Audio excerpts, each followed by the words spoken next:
You have got to be kidding me. Just when we thought we had this entire offseason figured out, just when we thought we knew exactly who was taking the keys to this franchise, a massive bomb just dropped completely out of nowhere. We are talking about a total shift in the narrative that changes absolutely everything for the Atlanta Falcons. Before we dive into this absolute chaos, make sure you smash that like button, subscribe to the channel, and turn on notifications so you never miss a breaking update like this again. If you had asked me yesterday, literally just 24 hours ago, I would have bet my house that Clint Kubiak was the lock for the next head coach of the Dirty Birds. It felt inevitable. It felt destined. But right now, I am not so sure. In fact, I am sitting here sweating because a massive curveball has just been thrown into the mix. I was out for a run, clearing my head, just trying to enjoy a little downtime, when my phone practically exploded with a notification from a very specific, very connected underground insider. And this isn't just some random noise. This is a rumor with serious teeth. The word on the street is that there is a new, surging favorite for the general manager position, and if he gets the job, he is bringing a very familiar, and honestly, very controversial name with him to be the head coach. We need to talk about Josh Williams. Now, be honest with me, how many of you just said, "Who?" Because up until recently, even I thought Ian Cunningham was the guy.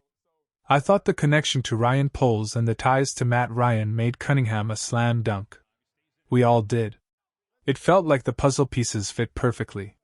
But this report claims that Josh Williams, a top executive from the San Francisco 49ers, is now the current favorite to take over the GM spot in Atlanta. And honestly, the more I look into this guy, the more I realize we have been sleeping on a genius. Let me break down why this guy is suddenly the hottest name in the room. Josh Williams has been grinding in the 49ers organization for 15 years. 15 years. He started as a scouting assistant, worked his way up to pro personnel scout, became an area scout, a national scout, and finally, the director of scouting and football operations. The man has an Ivy League background, played his ball at Columbia University, and has been in the war room for a team that has been an absolute powerhouse for nearly a decade. Look at the talent San Francisco has. Fred Warner, George Kittle, Brandon Ayuk, the trade for Christian McCaffrey, finding a diamond in the rough like Brock Purdy, and even recent picks like Ricky Pearsall. That roster is stacked because guys like Josh Williams know how to evaluate talent. If he is the guy picking the groceries for the Falcons, I am actually incredibly excited about that potential. But here is where things get complicated, and this is where I need you to really listen. The report suggests that if Josh Williams is hired as GM, his target for head coach is none other than Robert Salah. Now, take a deep breath. I know what you are thinking. Robert Salah? The guy who just flamed out with the New York Jets? I get it. The Jets are arguably the most dysfunctional organization in sports, so it is hard to tell how much of that failure was on Saleh and how much was just the Jets being the Jets.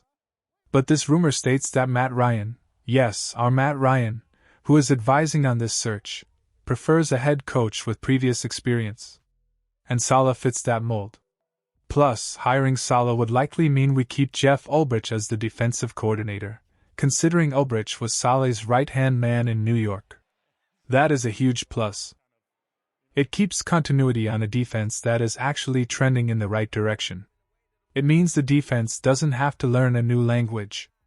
But here is the million-dollar question that is keeping me up at night. If you hire a defensive-minded head coach like Robert Salah, who is running the offense? In today's NFL, if you do not have an elite offensive play caller, you are dead in the water. This brings me to the question of the day, and I want you to really think about this before you answer in the comments down below. Here is the scenario. Would you be okay with hiring Robert Salah as head coach if it guaranteed a top-tier defense? Or is his failure with the Jets too big of a red flag for you to trust him with our franchise? Let me know your honest thoughts in the comments section right now. The offensive coordinator situation is the sticky part of this rumor. If Saleh comes in, who does he bring? The connection points back to San Francisco. You have Clay Kubiak, Clint's brother, currently on staff there. But Clay doesn't have the play-calling experience that Clint has. So you might end up with a defensive head coach and an inexperienced offensive coordinator. Does that sound like a recipe for a Super Bowl to you? It sounds a little risky to me. I mean, my dream scenario was John Harbaugh or Clint Kubiak because I want that offensive spark. I want someone who can maximize the weapons we have. Robert Salah is a leader of men, absolutely. No one denies that. He brings energy, he brings fire, and players run through brick walls for him. But can he fix the offense? That is the terrifying variable. Now, I have to address the source of this information. This comes from an insider who doesn't have a perfect batting average. Nobody does. But he has nailed some massive stories that nobody else saw coming. He called the Micah Parsons trade to Green Bay days before it happened. He called Jim Harbaugh to the Giants. He has sources deep in the league. So when he says Josh Williams is the favorite and Saleh is the target, we have to take it seriously. It is not just smoke. There is a fire burning somewhere in the front office. Let's circle back to Matt Ryan's involvement. If the report is true that Matt Ryan wants a coach with experience, that effectively hurts the chances of the hot young coordinators, like Ben Johnson or Bobby Slowick, who haven't sat in the big chair before. It tells us that the Falcons brass is scared of a rookie head coach making rookie mistakes. They want a CEO. They want someone who has worn the headset before. Robert Salah has the scars, and he has the experience. Maybe the thought process is that his second stint will be like Bill Belichick's or Pete Carroll's, better because he learned from his failures. But compare Saleh to Kevin Stefanski, who has also been linked to this opening. Stefanski is an offensive mind. Saleh is a defensive mind. Both have had ups and downs. It feels like two sides of the same coin, but I personally lean toward offense in the modern game. Hitching our wagon to a defensive coach feels like a move from 2010, not 2026. However, if Josh Williams is the GM, I trust his eye for talent. If he believes Saleh is the leader who can execute his vision, maybe we have to trust the process. The 49ers model works. They win. If we are importing the San Francisco South culture to Atlanta, that includes the front office structure and the coaching philosophy.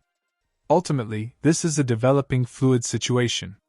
We went from being sure about Clint Kubiak to suddenly staring down the barrel of a Josh Williams and Robert Salah regime.